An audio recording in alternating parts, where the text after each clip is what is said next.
继续来看顶礼拜宣布要参选总统的亲民党的党主席宋楚瑜，早起是带着伊副手余湘到中选会来登记。宋楚瑜讲，这是伊选举的最后的一里路。伊嘛强调讲，亲民党的不分区会伫法定的时间来公布，绝对会以民心为主。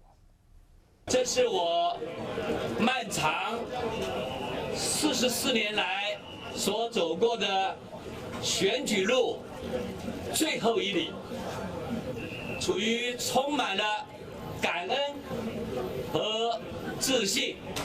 名单出来了吗？我们亲民党正在做最后的整合，在法定的期限之前，一定交出一份让大家觉得不一样，那就是天大地大，人民最大，不是政党最大，绝不是把亲民党要的人摆进去。